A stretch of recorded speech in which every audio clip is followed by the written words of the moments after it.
कभी कभी सच्चाई इतनी गहरी होती है कि उसे सुनने की ताकत हर किसी में नहीं होती।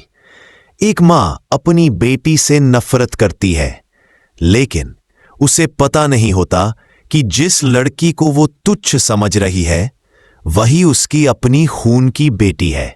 आज की कहानी ऐसी ही है, जहां रिश्तों के बीच छिपा हुआ सच जब सामने आएगा तो घर की नींव तक हिल जाएगी। तो चलिए शुरू करते हैं ये भावनाओं से भरी कहानी, सरू और वेद की सच्चाई। मंदिर के आंगन में घंटियों की आवाज गूंज रही थी। धूप के साथ हल्की हवा चल रही थी और सरू चुपचाप पूजा की थाली लेकर बैठी थी। उसके चेहरे पर शांति तो थी, लेकिन दिल में तूफान उठ रहा था। हर कोई जानता था इस लड़की की जिंदगी में कुछ रहस्य है, कुछ ऐसे सवाल हैं जिनके जवाब सिर्फ किस्मत के पास है। उधर घर में तारा बेतहाशा गुस्से में घूम रही थी। उसकी आंखों में नफरत झलक रही थी। वो बड़बड़ा रही थी, आज यहां आए हैं क्योंकि मेरी मां का अपमान उसे देखा नहीं जाता। हर कोई कहता है कि प्यार सब ठीक कर देगा, पर मैं देखना चाहती हूं कौन है ये सरू की मां जिसने मेरे बेटे को अपना बेटा बना लिया। तारा की नजरों में सरू सिर्फ एक नौकरानी की बेटी थी। वो घमंड से बोली, मेरे घर की नौकरानी की औकात क्या है? वो सोचती क्या है अपने बारे में? मैं देखती हूं कैसे वेद और सरू एक दूसरे से मिलते हैं। मैं उन्हें अलग करके रहूंगी, ये कसम है मेरी। उसकी आवाज में सिर्फ गुस्सा नहीं बल्कि अपमान की आग थी। लेकिन इस कहानी की जड़ें उससे कहीं गहरी थीं। जिस सच्चाई को तारा मिटाने चली थी वही सच उसके घर की दीवारों में गूंज रहा था। अगले दिन का दृश्य, सरू मंदिर के द्वार पर पहुंची थी। वो माथे पर सिंदूर नहीं लगाती थी, लेकिन उसके दिल में वेद के लिए एक सम्मान, एक अपनापन था। वो धीरे से भगवान के सामने दीपक जलाती है और बुदबुदाती है, हे भगवान, बस इतना करना, मेरे और वेद के बीच जो गलतफहमियां हैं उन्हें दूर कर देना। पीछे से आवाज आती है, अगर सच्चाई साथ है तो डरने की क्या जरूरत। वो पलटकर देखती है, सामने वेद खड़ा है। सरू के चेहरे पर एक हल्की मुस्कान फैल जाती है। वेद कहता है, तुम यहां अकेली पूजा करने आई हो और मैं पीछे पीछे चला आया, लोग क्या सोचेंगे? सरू मुस्कुराते हुए बोली, लोग तो वैसे भी बहुत कुछ सोचते हैं वेद। कभी कभी इंसान को बस खुद पर भरोसा रखना चाहिए। वेद बोला, मुझे तुम पर भरोसा है सरू, लेकिन दुनिया को कैसे यकीन दिलाऊं? इतने में मंदिर में कुछ औरतें इकट्ठा होकर बातें करने लगी। एक बोली, देखो ना, सरू आई तो है पूजा करने, पर उसका पति कहाँ है? दूसरी बोली, कहीं भाग तो नहीं गया? सरू ने सुना तो उसका चेहरा झुक गया। वो चुपचाप आगे बढ़ी, लेकिन तभी वेद ने हाथ पकड़ लिया और कहा, हमेशा एक औरत को ही क्यों कोसा जाता है? अगर उसका पति साथ ना दे तो क्या वो औरत दोषी हो जाती है? उसके इस एक सवाल ने पूरा माहौल बदल दिया। सन्नाटा छा गया। मंदिर में हर कोई वेद की तरफ देखने लगा। सरू की आंखों में आंसू थे, पर दिल में गर्व भी था। दूसरी ओर तारा के घर में उथल पुथल मची थी।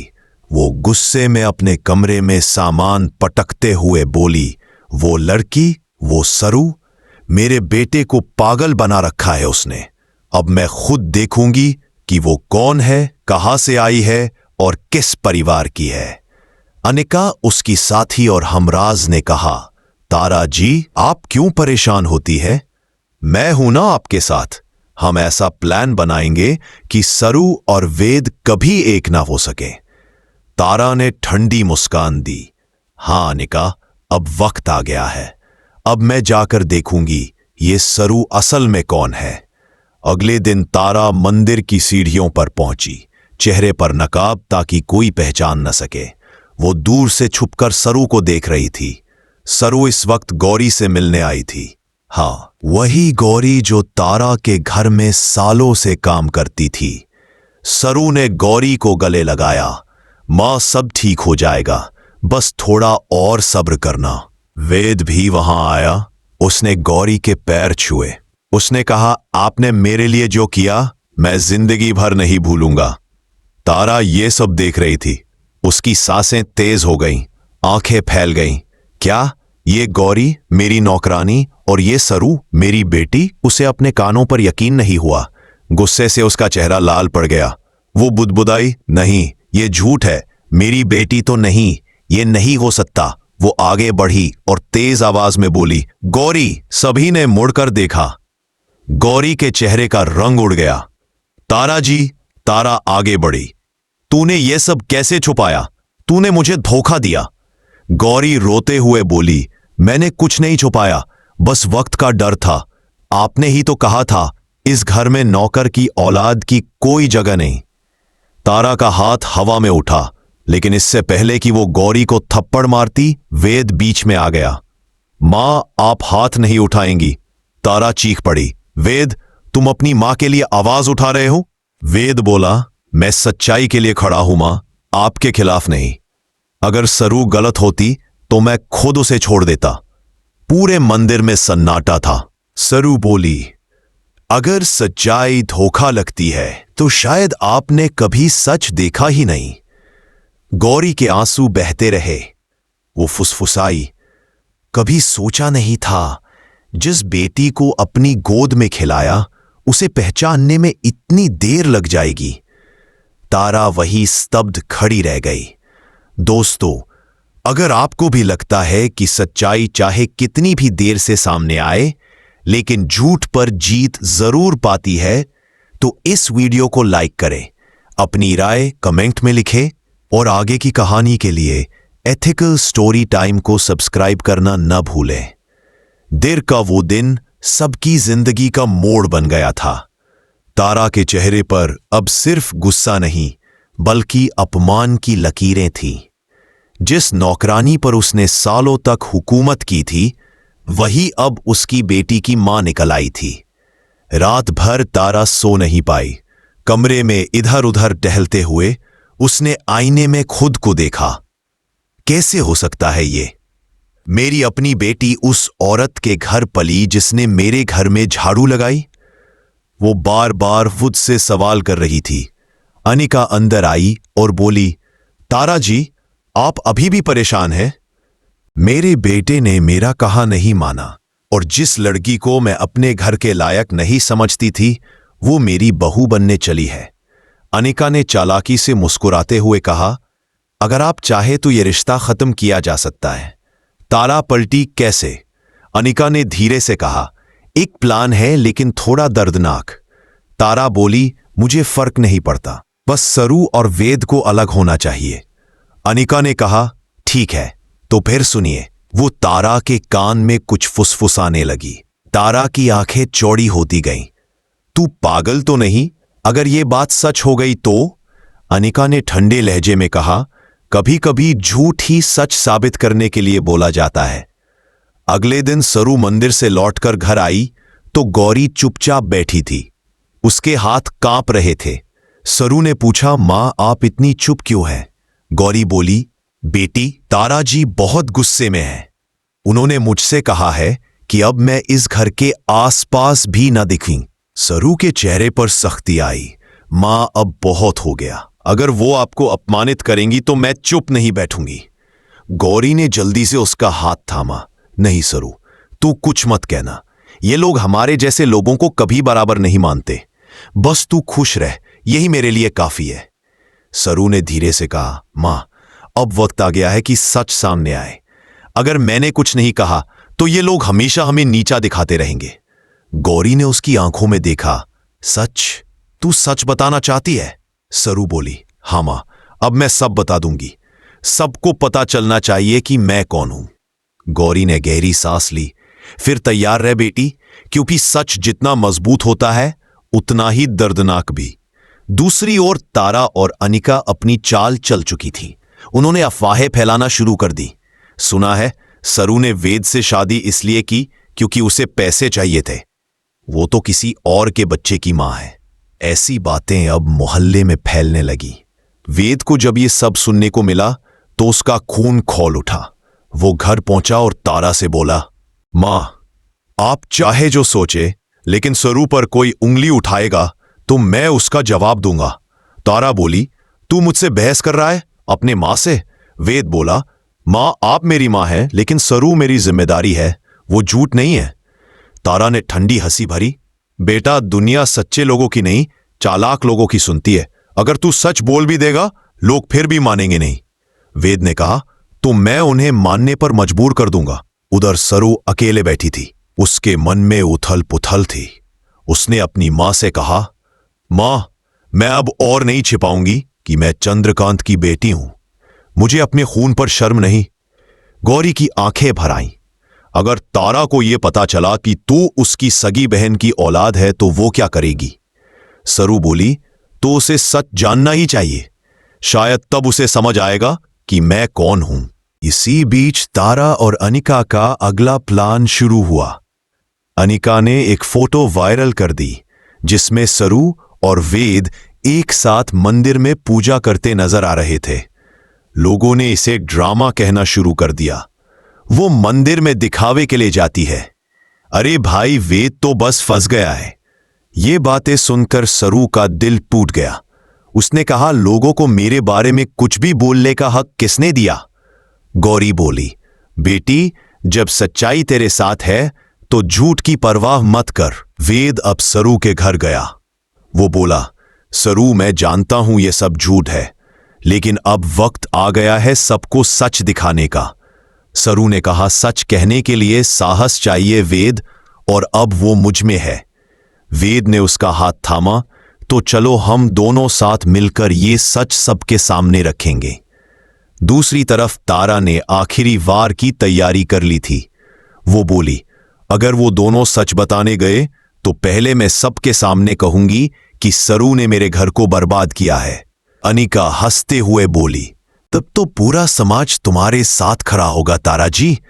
तारा बोली, हाँ, और फिर मैं उन्हें ऐसे अलग कर दूंगी कि जिंदगी भर एक दूसरे को देख नहीं पाएंगे। शाम ढल चुकी थी। मंदिर के बाहर दोनों पक्ष आमने सामने थे। वेद और सरू ने तय किया था कि आज सबके सामने सच बोलेंगे। गौरी भी वहां थी। लोगों की भीड़ जमा थी। सरू ने आगे बढ़कर कहा, आज मैं एक सच्चाई बताने आई हूं। मैं किसी अमीर घराने की बेटी नहीं, मैं उसी घर की बेटी हूं जहां मुझे नौकरानी कहा गया। लोगों में सरगोशियां शुरू हो गईं। क्या बोल रही है ये? कहीं ये नाटक तो नहीं? तारा ने तेज आवाज में कहा, सुन लिया ना सबने, ये खुद मान रही है कि वो नौकरानी की बेटी है। अब बताओ, क्या ये मेरे बेटे के लायक है? वेद आगे बढ़ा, हाँ मां, वो लायक है, क्योंकि उसने कभी झूठ नहीं बोला, कभी किसी का दिल नहीं दुखाया। तारा बोली, तू पागल हो गया है वेद, तू अपनी मां की इज्जत मिट्टी में मिला देगा? वेद ने कहा, मां, इज्जत झूठ से नहीं सच्चाई से बनती है। तभी गौरी आगे बढ़ी। उसने कहा, तारा जी, अब मैं भी सच कह दूं? सन्नाटा छा गया। गौरी ने कांपते हुए कहा, सरू सिर्फ मेरी बेटी नहीं, वो चंद्रकांत की बेटी भी है। भीड़ में फुसफुसाहट बढ़ी। क्या मतलब तारा की? तारा के चेहरे का रंग उड़ गया। क्या बकवास है ये? गौरी बोली, आपके पति चंद्रकांत, वो मेरी जिंदगी में तब आए जब आप मुझ पर शक करती थीं। वो मेरी मदद करने आए थे, लेकिन हालात ऐसे बने कि सरू इस दुनिया में आ गई। वो आपकी सगी बेटी है तारा। तारा पीछे हट गई। नहीं, ये झूठ है, मेरी बेटी वो तो। उसकी आवाज कांपने लगी। सरू ने धीरे से कहा, मां, अब सच्चाई से भागिए मत। वेद ने कहा, देखिए मां, भगवान ने भी हमें इसी मंदिर में मिलाया था, शायद किसी वजह से। तारा की आंखों में अब गुस्सा नहीं, सिर्फ हैरानी थी। उसके होंठ कांप रहे थे। वो बोली, तुम्हें इतने साल अपनी ही बेटी से नफरत करती रही? गौरी ने सिर झुका लिया। मैंने सच्चाई छिपाई क्योंकि मुझे डर था कि आप हमें जिंदा नहीं छोड़ेंगी। अगर आपको लगता है कि सच्चाई कितनी भी गहरी क्यों ना हो, एक दिन सामने आकर सब कुछ बदल देती है, तो इस कहानी को लाइक करें, कमेंट में लिखें सच्चाई अमर है, और आगे की कहानी के लिए एथिकल स्टोरी टाइम को सब्सक्राइब करें। मंदिर में सब कुछ बदल चुका था।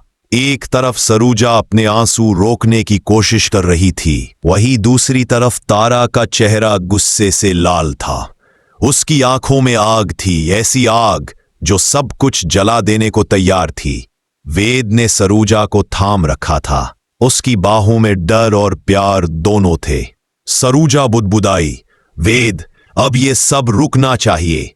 वेद ने उसकी ओर देखा। नहीं सरू, अब नहीं। अब कोई और तुम्हें या तुम्हारी मां को अपमानित नहीं करेगा। तारा ने पास आकर चीखते हुए कहा, वेद, ये औरत तुम्हें बहका रही है। ये वही नौकरानी की बेटी है जिसने सालों तक हमारे घर में काम किया, और आज तुम उसी के आगे झुक रहे हो। तारा ने उसकी ओर देखा और धीरे से बोली, प्यार अगर सच्चा है तो शायद मैं भी हार मान लूं, लेकिन वादा करो तुम उसे कभी रुलाओगे नहीं। वेद ने मां के पैर छुए और कहा, मैं वादा करता हूं। सरोजा की आंखों में आंसू थे, लेकिन ये खुशी के आंसू थे। वो बोली, मां, मैंने कभी नहीं सोचा था कि सच बोलने से सब कुछ इतना बदल जाएगा। गौरी मुस्कुराई, बेटा, सच कभी बुरा नहीं होता, वो बस देर से असर दिखाता है। धीरे धीरे सब कुछ सामान्य होने लगा। तारा अब सरोजा से बात करने लगी और घर में फिर से रौनक लौट आई। एक दिन गौरी ने मंदिर जाकर भगवान से कहा, धन्यवाद प्रभु, आपने मेरे बच्चों को एक कर दिया। वेद और सरोजा ने एक साथ प्रणाम किया। सरोजा ने कहा, हम सभी के जीवन में एक समय आता है जब सच बोलने से डर लगता है, लेकिन याद रखना, सच्चाई ही वो ताकत है जो सबसे गहरे रिश्तों को भी जोड़ देती है। अगर आपको भी लगता है कि सच बोलना कभी गलत नहीं होता, तो इस कहानी को शेयर करें और बताएं कि सच्चाई आपके लिए क्या मायने रखती है। कमेंट में लिखें, सच ही सबसे बड़ा धर्म है।